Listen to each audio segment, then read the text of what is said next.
주신 하나님의 말씀 누가복음 2장 8절로 20절입니다. 신약성경 89쪽입니다. 한 절씩 교독하신 후에 20절은 다 함께 봉독하겠습니다. 그 지역의 목자들이 밤에 밖에서 자기 양떼를 지키더니 주의 사자가 곁에 서고 주의 영광이 그들을 비추니 크게 무서워하는지라. 천사가 이르되 무서워하지 말라. 보라, 내가 온 백성에게 미칠 큰 기쁨의 좋은 소식을 너희에게 전하노라. 오늘 다윗의 동네에 너희를 위하여 누가 나타나셨으니 곧 그리스도 주시니라. 너희가 가서 강보에 쌓여 구유에 누워 있는 아기를 보리니 이것이 너희에게 표적이니라 하더니 고향이 중한 천국이 그 저와 너에게 하나님을 찬송하여 지극히 높은 곳에서는 하나님께 영광이요 땅에서는 하나님이 기뻐하신 사람들 중에 평화로다 하니라. 천사들이 떠나 하늘로 올라가니 목자가 서로 말하되 이제 그들의 문으로 서서 주께서 우리에게 알리시니라. 이 이유로 진리를 보자. 빨리 가서 마리아와 요셉과 구유에 누인 아기를 찾아서 오 천사가 자기들에게 이 아이들에 대하여 말하셨으니 듣는 자가 다 목자들이 그들에게 말한 것들을 놀랍게 여기되 마리아는 이미 운명하는 마음에 목자들은 자기들에게 이르던 바와 같이 듣고 본 그 모든 것으로 인하여 하나님께 영광을 돌리고 찬송하며 돌아가니라. 아멘. 크리스마스가 다가오고 있습니다. 크리스마스는 그리스도와 마스가 합쳐진, 크라이스트와 마스가 합쳐진 단어죠. 그리스도, 마스. 마스는 미사를 생각하시면 됩니다. 그러니까 그리스도께 미사 드리는 것, 예배하는 것, 그런 뜻입니다. 그러니까 성탄절, 크리스마스는 그 단어 자체가 그리스도께 경배하다, 이런 뜻을 가진 단어입니다. 성탄절은 당연히 아기 예수께, 우리를 위해서 이 땅에 오신 그리스도께 경배한다 하는 날입니다. 그런데 사람들에게 조사를 해봤습니다. 크리스마스 그러면 뭐가 생각이 나느냐? 여러분은 뭐가 생각이 나십니까? 제일 많이 답한 것이 산타클로스였습니다. 그 다음이 크리스마스 트리, 세 번째가 선물, 예수님은 그 다음 네 번째였습니다. 크리스마스는 예수님께 예배하는 날인데, 예배한다, 예수님이 생각나는, 예수님께 예배하는 게 생각나는 사람은 별로 없다 이거죠. 예수 믿는 사람들도 이 답한 사람 중에 있는데, 예수 믿는 사람들도 사실은 크리스마스 그러면 뭐가 떠오르십니까 할 때 언뜻 대답하기를 산타클로스, 트리, 이렇게 대답을 했다는 것입니다.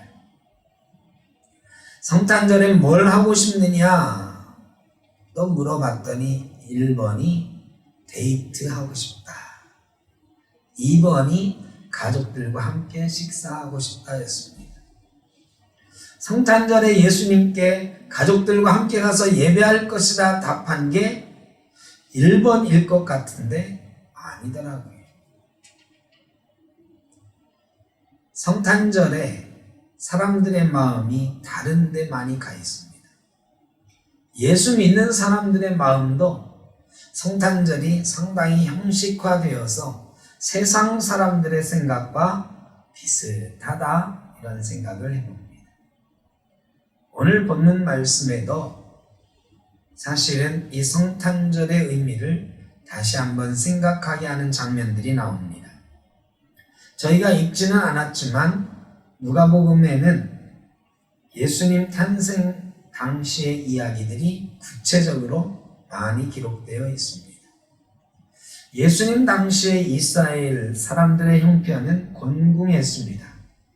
아주 참혹했습니다.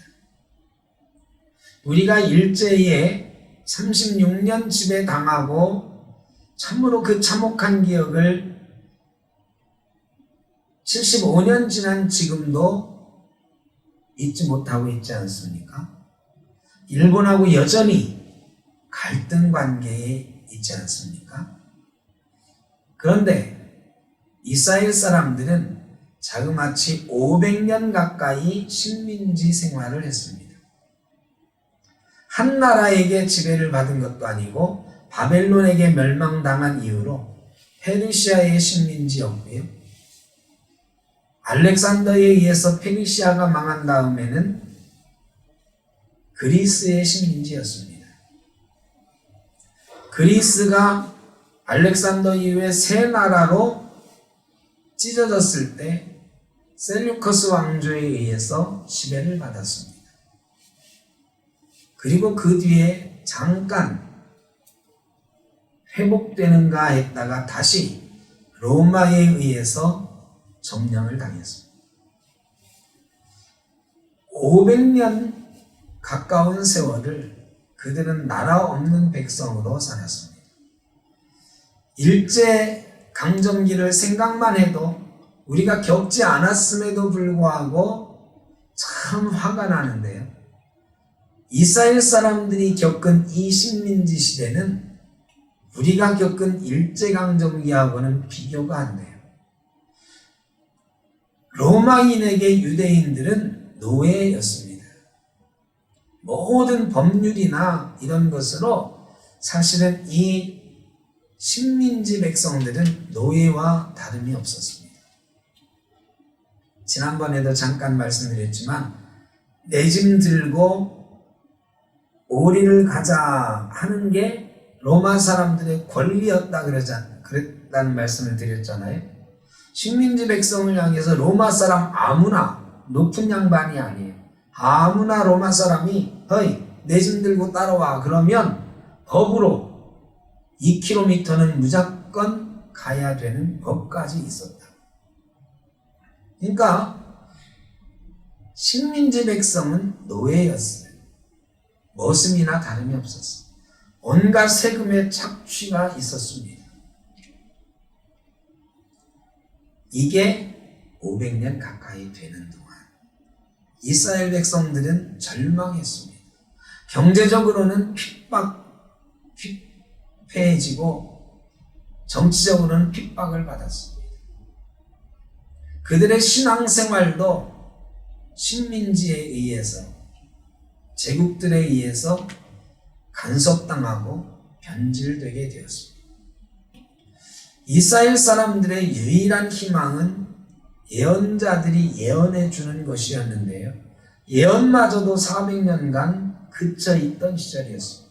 하나님의 말씀의 선포도 들려지지 않는 그런 상황 가운데서 이스라엘 사람들의 정말로 간절한 소망은 메시아가 오시는 것입니다. 메시아가 오시면 우리가 회복될 수 있다. 우리나라가 독립할 수 있다. 메시아가 오시면 다윗의 영광이 재현될 수 있다 하는 꿈, 그것이 그들의 유일한 희망이었습니다. 오늘 메시아가 베들레헴에 태어나셨습니다. 여러분, 그런데 베들레헴에 태어난 예수, 메시아로 오신 예수께서는 말구유에 오셨습니다. 말구유에 오신 예수 그리스도, 우리는 하나님께서 낮고 천한 곳으로 오셔서 낮고 천한 우리와 눈높이를 맞추기 위해서 오신 것 잘 압니다. 또 이 땅의 죄인들을 위해서 오셨기 때문에, 이 땅의 모든 사람을 위해서 오셨기 때문에 왕으로, 왕족으로 오셨으면 접근할 수 없을 것 같으니까 낮은 모습으로 오신 것 저희가 압니다. 그런데 이스라엘 사람들은 그것을 이해하기가 참 어려웠습니다. 자, 예수님이 방이 없어서 말구유에 누이셨다 그랬잖아요. 그 당시에 가이사 아구스도라는 황제가 모든 식민지 백성들은 호적하라, 인구조사하는 거예요. 세금을 많이 거두려고 인구조사하는 거죠. 이 베들레헴의 요셉과 마리아도 자기 본적이 거기이기 때문에 거기에 호적하러 간 거예요.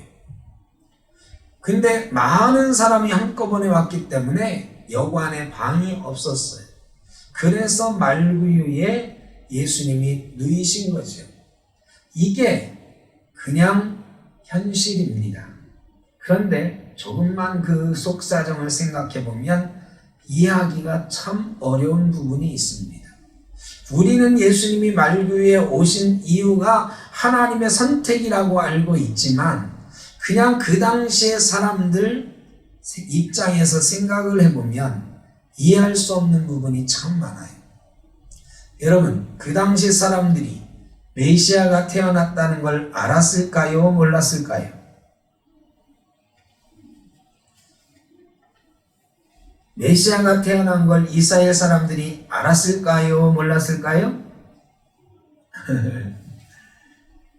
제 생각에는 알았을 것입니다. 마태복음에 동방박사들 이야기가 나오는데 동방박사들이 헤롯에게 가서 유대인의 왕으로 오신 이가 어디에 나셨습니까? 헤롯이 깜짝 놀랐습니다. 다른 유대 학자들을 불러서 물어봤어요. 메시아가 어디서 난다고 하더냐? 베들레헴에서 납니다. 여러분, 동방박사들이 헤롯에게 명령을 받고 떠나죠.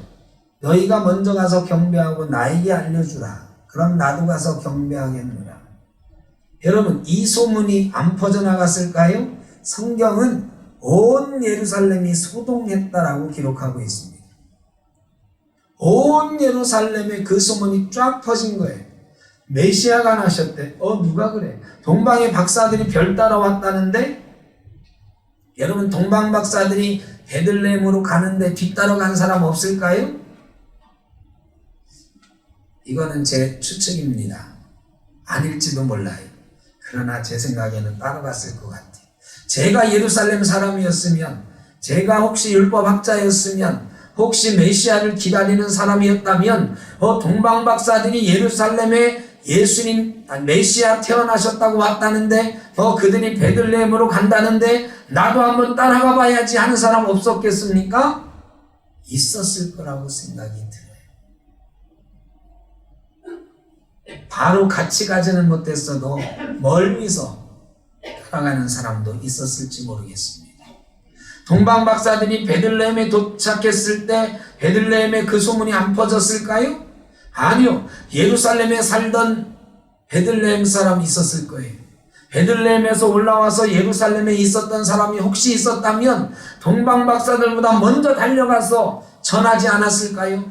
메시아가 나셨대. 베들레헴에 나셨대. 여러분, 베들레헴은 소동하지 않았을까요? 베들레헴도 난리가 났을 거예요. 베들레헴 사람들은 다른 데 사람들보다 더 많이 기다리지 않았겠습니까? 예수님이, 메시아가 베들레헴에 온다는 예언의 말씀이 있는데 베들레헴에서 메시아가 나실 거라고 했는데 다른 동네 사람들보다 베들레헴 사람들이 더 많이 기다리지 않았겠습니까? 메시아가 우리 동네에 오실 거야. 우리는 이렇게 작은 동네지만 이렇게 가난하지만 우리는 메시아가 나실 고장의 사람들이야. 그렇게 기대하면서 살지 않았겠습니까? 그런데 드디어 메시아가 왔다는 거예요. 메시아가 태어나셨다는 거예요. 베들레헴이 크지 않아요. 여러분, 베들레헴 조만해. 지금도 조만데 옛날에는 오죽 조만했겠습니까? 그 베들레헴이 난리가 났을 거예요. 옛날에 베들레헴은 이 옥길동보다도 작아요. 인구는 터무니없이 적어요. 그 소문이 안 퍼졌겠어요? 난리가 들썩들썩. 동방 박사들이 드디어 오니까 어디로 가나 보는 거지. 근데 여관으로 가네. 여관에서 나셨나? 가니까 말구유에 앉아 말구유에 누워 계시는 거예요. 사람들이요. 기대가 이만큼 차올랐다가 기대가 무너져 내리는 것입니다. 메시아가 말구유에 태어났다고? 아니 그게 말이 돼? 아니 왕족으로 와도 될까 말까 한데, 힘 있는 집안에 와도 될까 말까 한데, 아니 나사렛 목수의 아들로, 아니 저 베들레헴 목수의 아들로, 요셉의 아들로 왔다고? 아니 이게 뭐야? 예수님은요 계속해서 멸시당하셨어요. 태어날 때도 말구유에 태어났다고 하니까 저게 무슨 메시아야? 사람들이 실망해서 돌아가는 거예요. 나사렛에서 자라실 때, 나사렛에서 나중에 자라신 다음에 왔을 때 무슨 나사렛에서 선한 것이 나올 수 있겠냐고 사람들이 무시했어요. 예수님이 십자가에 못 박힐 때 당신이 하나님의 아들이면 내려와봐, 사람들이 조롱했어요. 그들의 기대가 무너지니까 그들은 예수님을 죽여라 죽여라 외치는 사람들이 되었습니다. 예수님 태어나실 때도 마찬가지지. 예루살렘과 베들레헴 온 유대가 왁자지껄 그 소문으로 진동을 했을 것인데, 예수님이 말구유에 태어난 것을 아는 순간 저게 무슨 메시아야? 야, 저게 메시아면은 내 아들 메시아라고 하겠다. 요즘 말로 그러는 거지. 이 여관 주인이 진짜로 그 예수님이 메시아인 줄 알았다면 여러분 말구유에 누워 놨겠습니까? 아니요. 아니, 저 꾀죄죄한 저 부부에게서 태어난 제가 무슨 메시아야. 여관 주인이 저 사람이 저 아기가 메시아일 줄도 몰라 이 생각 들었다면 제가다 방 바꿔줬겠죠. 아니 방이 없는데 어떻게 바꿔줘? 아니 자기 방이라도 내주지 않았겠습니까? 메시아가 오셨다는데 나 자는 방이라도 내주고 내가 마구간에서 자야 당연하잖아요.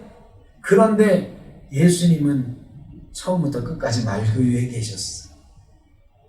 여관 주인이 몰라서일까요? 아니 난리가 났는데요. 동방 박사들이 오고 오늘 목동들이 와서 경배하고 난리가 났는데요. 여관 주인이 몰랐겠어요? 그런데 여관 주인의 마음에는 저게 무슨 메시아야? 아유 저게 메시아라면 내가 방을 바꿔줘야 되는데, 아니 진짜 방 바꿔줘야 되나? 에이 저게 무슨 메시아겠어. 메시아가 무슨 말구유에 와. 괜히 내가 마구간에서 잘 일 있나? 다른 사람 내보내고 더블로 줄 테니까 나가시라고. 메시아가 오셨다니까 이 방 메시아 주무시게 해야 되겠다고. 지금의 호텔 스위트룸 내줘야 되는데 여관에서 제일 좋은 방 내줘야 됐을 텐데 계산기를 두드려 보는 건지 확신하지도 않은데, 저 메시아 제가 자라서 몇 년 뒤에 메시아 될 거야. 여러분 빈방 없다라고 하는 주인의 마음은 변하지 않았습니다. 그 마음 속에는 온통 다른 것들로 가득 찼어요. 당장 눈앞에 이익으로 가득 차 있어요. 메시아를 불신의 눈으로 바라보고 있는 것입니다. 동방방사 따라왔던 사람들, 예수님 태어나셨다는 소문 듣고 왔던 사람들 다 그렇게 떠나갔을 것입니다. 거기다가 엎친 데 덮친 격으로 헤롯 대왕이 2살 이하의 아이를 싹 죽여라 하는 명령을 내리니까 이제 가까이 가면 안 되겠다, 큰일 나겠다, 아 뜨거워 하면서 다 도망갔을 것입니다. 그리고 그들은 예수님을 십자가에 못 박는 사람들이 되고 말았던 것입니다. 우리는 어떻습니까? 메시아가 오시는 성탄절이 다가오고 있는데 우리의 마음은 무엇으로 가득 차 있습니까? 코로나로 인해서 두려운 마음, 경제적으로 어려운 마음, 걱정되는 많은 것들. 그래서 당장 여관 주인이 방 가득 채워놓고 예수님에게는 마구간 내어주는 것처럼 우리의 마음 다른 것들로 가득 채워놓고 예수님은 여전히 마구간에 가시라고 하고 있는 것 아닙니까? 혹시 다른 사람들처럼 산타클로스를 생각하며 크리스마스 트리를 생각하며 선물을 생각하며 데이트를 생각하며 가족들과 함께 외식할 것을 생각하며 성탄절을 기다리고 있는 것은 아닌가? 오늘 본문의 목동들은 좀 달랐습니다. 들판에서 양을 치던 목동들, 양떼 사이에서 잠을 자고 있었다 그랬습니다. 목동은 극한 직업 중에 하나예요. 동네의 양들을 다 모아서 몇 명이 맡아서 가는 거예요. 자기 양떼가 그렇게 많은 사람들 별로 없어요. 온 동네 양들을 다 모아서 몇 명의 목동들이 품삯을 받고 양을 지키는 거지. 그 밤에 들판에서 양들과 함께 잤다 그랬어요. 여러분, 이 목동들이 곤궁하면 제일 곤궁하고 피곤하면 제일 피곤한 사람들이. 그런데 이들에게 천군 천사가 나타나서 메시아가 오셨다 알려주니 목동들의 반응은 이제 가서 보자. 이제라고 하는 말 헬라어 원문에 보면 대라고 되어 있는데 곧바로 지체하지 않고 라는 뜻이 있습니다. 가서 보자, 건너가 보자. 바로 옆이 아니에요. 베들레헴 외곽에 양치는 곳이니까 들판이니까요. 여러분, 이스라엘 땅에는요, 그냥 우리나라처럼 여기 물 하나 건너면 풀밭이 있고 그런 데가 아니에요. 풀 찾으러 한참 가야 되는 거예요. 건너가자 이런 뜻이에요. 디엘도멘이라고 하는, 가서라고 하는 단어가 디엘도멘인데 이 디엘도멘이라고 하는 것은 물 건너고 산 넘어서 가자, 건너가자 이런 뜻이에요. 바로 옆에 있는 걸 가자 아니라 저 멀리 건너가자 이런 뜻이에요. 목자들은요, 그 소식 듣고 곧바로 지체하지 않고 가서 보자 그랬어요. 그리고 16절에는 빨리 가서 요셉과 구유에 누인 아기를 찾았다 그랬어요. 빨리 갔다, 서둘러 갔다. 여러분, 서둘러 가면서 양들은 어떻게 했을까요? 지체하지 않고 가려면 양들 다 놓고 가야지. 양들 대충 우리에 밀어넣고 갔을 거예요. 여러분, 그들이 예수를 만났어요. 그들이 예수를 만나고 목자들은 자기들에게 이르던 바와 같이 듣고 본 그 모든 것으로 인하여 하나님께 영광을 돌리고 찬송하며 돌아가니라 그랬습니다. 여러분, 그들에게 찬송이 없었어요. 찬송할 만한 일이 없어. 괴롭고 힘든 인생이에요. 그런데 예수를 만나고 그들이 찬송하며 갔다. 그들이 사실은 올 때는 메시아가 태어났다 막 환호하면서 막 흥분해서 왔어요. 예수를 만나서 절했어요. 그러고서 이제 돌아가자 하는데 여러분 걱정되지 않겠어요? 아유, 우리가 양들 어떻게 하고 왔지? 야, 양들 혹시 늑대들이 다 잡아버린 거 아니야? 다른 데 훔쳐간 거 아니야? 이런 걱정 없었을까요? 그런데요, 그런 걱정 근심 하나도 없어. 가는데 막 찬송이 나와. 찬송하며 하나님께 영광 돌리며 돌아갔다. 여러분, 성탄절은요, 다른 일 다 제껴두고 예수님 만나 예배하는 날이에요. 예수님 만나 예배한 사람은, 예수를 만난 사람은 걱정 근심 떨쳐버리고 세상 근심 떨쳐버리고 찬송하며 가게 되는 것입니다. 우리는 오늘도 아기 예수를 만나러 이 자리에 왔습니다. 아기 예수를 기다리며 이 자리에 예배하고 있습니다. 그런데 우리 마음속에 다른 걱정 근심이 많아요.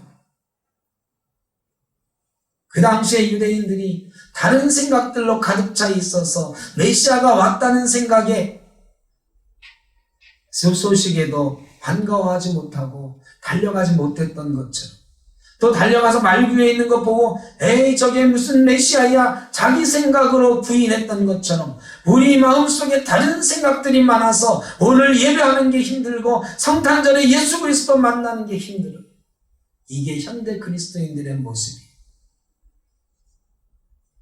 이번 성탄절에는 지체하지 말고 주님께로 달려가서, 여러분 이건 이 성전으로 달려오라는 얘기는 아니에요. 우리의 영이 우리 주님께로 달려가라는 거예요. 세상 걱정, 근심, 어려움으로부터 주님께로 달려가는 경험이 있어야 된다.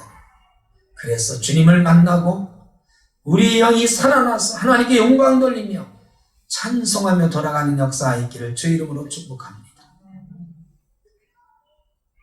어떤 할머니 한 분이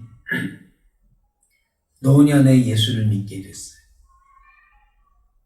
예수를 늦게 80 다 돼서 믿으시니까 성경을 읽어도 이거 어렵잖아요. 잘 안 들어와. 근데 교회 다니는 손자가 할머니께 이렇게 보니까 할머니가 손가락을 끌어오면 열심히 성경 펴놓고 외우고 있어요. 그래 할머니, 아니 뭘 그렇게 열심히 외우세요? 그랬더니 할머니가 내가 모세, 아브라함, 다윗, 사무엘, 바울 이런 사람들 이름 외운다 그래. 아니 할머니 이름은 왜 외우시는데요? 야, 내가 성경은 아직 읽지도 못했고 읽어도 잘 모르겠고 그래도 내가 예수님 믿고 천국 갈 텐데, 야, 천국에 가면 이 사람들 먼저 가서 다 한 자리씩 하고 있을 텐데 그래도 이 사람들 이름이라도 알아둬야 내가 천국 가서 그래도 내가 누구 안다고 소리는 하지. 그래야 천국 가서 대접받을 거 아니야. 여러분, 천국 가는 데는 예수 그리스도 한 분이면 되는 줄로 믿습니다. 하늘나라 가서도 다른 사람 이름 알 필요 없어요. 예수 그리스도만 알면 우리는 왕같은 제사장이요 하나님의 아들, 딸로 예수 그리스도와 더불어서 영원한 나라의 잔치 주인공이 될 줄로 믿습니다. 그런데요, 우리는 다른 사람 이름 알아야 되는 것처럼 예수 믿을 때가 많아요. 다른 사람 이름 보고 예수 믿을 때가 많고 다른 거 바라보고 예수 믿을 때가 많아요.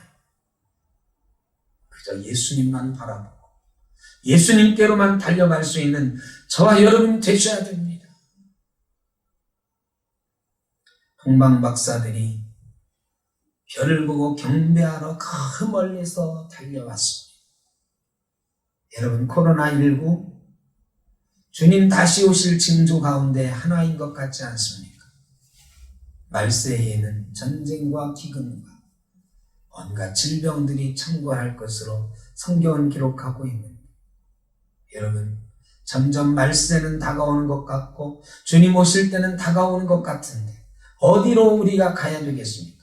별을 보고 베들레헴으로 아기 예수를 향하여 갔던 동방 박사들처럼 우리의 마음이, 우리의 영혼이 주님을 향하여 달려갈 때에, 주님께로만 우리의 마음이 쏠려갈 때에 우리는 주님을 만나게 될 것입니다. 주님을 만날 때에 구원의 감격이 회복되고 목자들처럼 찬송하며 돌아가는 우리의 삶이 되어질 줄로 믿습니다. 저와 여러분이 이제 성탄절 5일 남았는데 5일 동안 열심히 주를 향하여 달려가서 우리 주님께 경배하는, 우리 주님을 만나는 놀라운 역사가 있기를 주 이름으로 축원합니다. 가서 보십시다. 빨리 가서 보십시다. 예수 그리스도를 만나십시다. 기도하겠습니다. 사랑의 아버지 하나님, 주님을 향하여 달려가는 목자들처럼 우리도 달려가기를 원합니다. 사람 보지 않고 사람 이름 의지하지 않고 그저 주님만 바라보며 간절히 주님 만나기를 원합니다. 오늘 이 시간도 주님을 향해 왔지만 다른 것들이 가로막아서 마음이 열리지 않고 주님께로 나아가지 못하는 것이 있다면 지금이라도 우리 마음 활짝 열고 주님께 달려갈 수 있게 하여 주옵소서. 성탄절에는 주님을 만나는 역사가 있어서 주님을 찬송하며 살아가는, 기쁨으로 살아가는 우리의 삶이 회복되도록 주님 복 내려 주옵소서. 감사하옵고 예수님의 이름으로 기도하옵나이다. 아멘.